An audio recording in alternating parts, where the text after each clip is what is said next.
So ഡാക്കു Maharaj ഞാനിന്ന് കണ്ടു. വലിയ എക്സ്പെക്റ്റേഷൻസ് ഒന്നും ഇല്ലാതെയാണ് കണ്ടത്.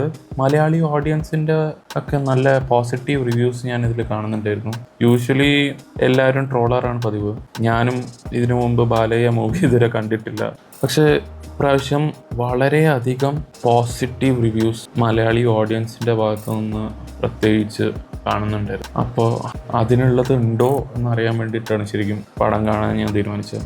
സിനിമ എങ്ങനെയുണ്ടെന്ന് ചോദിച്ചാൽ നോട്ട് ബാഡ് എന്ന് എനിക്ക് പറയാനുള്ളൂ. എന്ന് വെച്ചാൽ ഒരു മാസ് മസാല മൂവി തന്നെയാണ്. അതിൽ യാതൊരു സംശയവും വേണ്ട.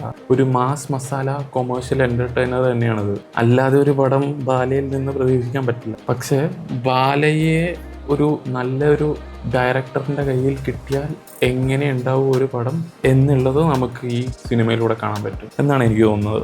കാരണം ബാലയ്യയുടെ സ്റ്റാർ പവറും അതിനെ പുകഴ്ത്തിക്കൊണ്ടും അങ്ങനെ ഫുൾ ടൈം പുള്ളി ഒരു അമാനുഷികനായിട്ട് ഒരു സൂപ്പർ ഹീറോ ആയിട്ട് കാണിക്കാനല്ല സിനിമയിൽ ഉദ്ദേശിച്ചിട്ടുള്ളത്.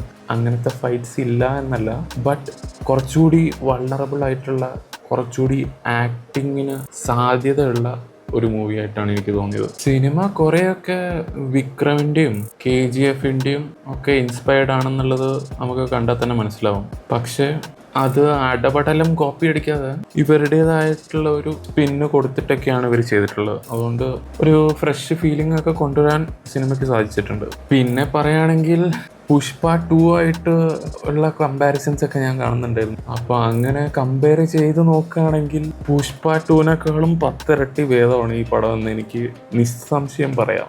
അൺഡൗട്ടഡ്ലി എൻ്റെ പൊന്നെ, ആ സീരിയൽ അപരാധത്തിനേക്കാളും എത്രയോ ഭേദമാണ് ഈ പടം. അതിൽ യാതൊരു സംശയവും വേണ്ട. ആക്ടേഴ്സിൻ്റെ കാര്യം പറയുകയാണെങ്കിൽ Nandamuri Balakrishna, also known as Balayya, പുള്ളി തന്നെയാണ് ഇതിലെ മെയിൻ. പിന്നെ വില്ലനായിട്ട് ബോബി ഡിയോളും ഉണ്ട്. ബാലയ്യയുടെ കാര്യം പറയുകയാണെങ്കിൽ പുള്ളിയുടെ ലെവൽ വെച്ച് നോക്കുമ്പോൾ അധികം മോശമില്ലാതെ തന്നെ ചെയ്തിട്ടുണ്ട്. പുള്ളിയുടെ വയസ്സ് നന്നായിട്ട് അറിയുന്നുണ്ട്. അത് കുറച്ചൊക്കെ VFX ഒക്കെ വെച്ച് റെഡിയാക്കാൻ നോക്കിയിട്ടുണ്ട്. പക്ഷേ എന്നിട്ടും പുള്ളി നന്നായിട്ട് തന്നെ ചെയ്തിട്ടുണ്ട്. ബോബി ഡിയോൾ ഇപ്പോൾ സ്ഥിരം വില്ലനായിട്ടാണ് എല്ലാ പടത്തിലും. ഒരു പവർഫുൾ വില്ലനായിട്ട് കാണിക്കും, പിന്നെ ലാസ്റ്റ് അടിയും വാങ്ങി പടമാവും. അത് തന്നെയാണ് പുള്ളിയുടെ എല്ലാത്തിലുള്ള ക്യാരക്ടർ. ഇപ്പോൾ അതിപ്പോൾ ആനിമൽ ആയാലും ഗംഗോവ ആയാലും ഇതിലും വലിയ മാറ്റമൊന്നുമില്ല. പിന്നെ ബാക്കിയുള്ള സപ്പോർട്ടിങ് ആക്ടേഴ്സും അവരുടെ ജോബ് വൃത്തിയായിട്ട് തന്നെ ചെയ്തിട്ടുണ്ട്. ടെക്നീഷ്യൻസിൻ്റെ കാര്യം പറയുകയാണെങ്കിൽ ഡയറക്ടർ ബോബി കോഹ്ലിയാണ്, സിനിമാറ്റോഗ്രഫി വിജയ് കാർത്തിക്കാണ്, ആൻഡ് മ്യൂസിക് ഡയറക്ടർ തമ്മനാണ്. മ്യൂസിക്കിനെ പറ്റി പ്രത്യേകം പരാമർശിക്കാതെ ഈ സിനിമയെ പറ്റി പറയാൻ പറ്റില്ല. കാരണം അത്രയ്ക്കും അടിപൊളി ബാക്ക്ഗ്രൗണ്ട് മ്യൂസിക് ആയിരുന്നു ഈ സിനിമയിൽ. ഒരു രക്ഷയുമില്ല. ഒരു ബാക്ക്ഗ്രൗണ്ട് മ്യൂസിക് കൊണ്ട് സിനിമയെ എങ്ങനെ എലിവേറ്റ് ചെയ്യാമെന്നുള്ളത് ഈ സിനിമയിലൂടെ നമുക്ക് കാണാൻ പറ്റും. ബാക്ക്ഗ്രൗണ്ട് മ്യൂസിക്കും ഇതിൻ്റെ സിനിമാറ്റോഗ്രഫിയും നെക്സ്റ്റ് ലെവലായിരുന്നു. ഇതിൽ ഫയറിൻ്റെ അകത്തൂടെ കാറും ഓടിച്ച് ബാലയ്യ വരുന്നുണ്ട്. അതൊക്കെ സീൻസൊക്കെ സൂപ്പറായിരുന്നു, ഒരു രക്ഷയില്ലായിരുന്നു.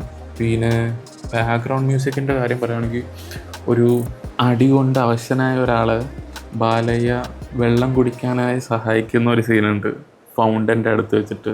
അതിന് മുമ്പ് നടന്നതും അപ്പോൾ ആ വെള്ളം കുടിക്കാനായി സഹായിക്കുമ്പോൾ വരുന്ന ഒരു BGM ഉണ്ട് മോനെ, ഒരു രക്ഷയില്ല.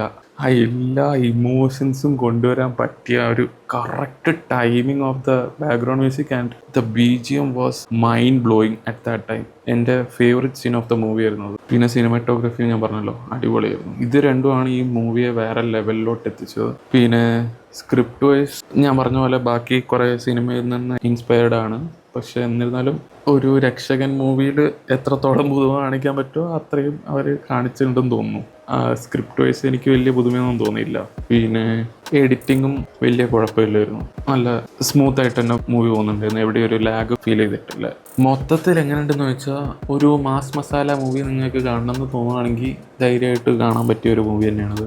ഇതിൻ്റെ പ്രത്യേകത എന്താണെന്ന് വെച്ചാൽ ഇമോഷണലി കണക്ട് ചെയ്യാൻ ഈ മൂവിക്ക് സാധിച്ചു എന്നുള്ളതാണ് ഇതിൻ്റെ മെയിൻ ആസ്പെക്റ്റായിട്ട് എനിക്ക് തോന്നിയത്. കാരണം ബാക്കി കുറേ മാസ് മസാല മൂവീസൊക്കെ വരുന്നുണ്ട്. ഈ പുഷ്പ 2 ആണെങ്കിലും ഗംഗോവ ആണെങ്കിലും അവിടെയൊക്കെ ലാക്കിംഗ് ആയിട്ട് എനിക്ക് തോന്നിയത് ഒരു ഇമോഷണൽ കണക്ഷനാണ്.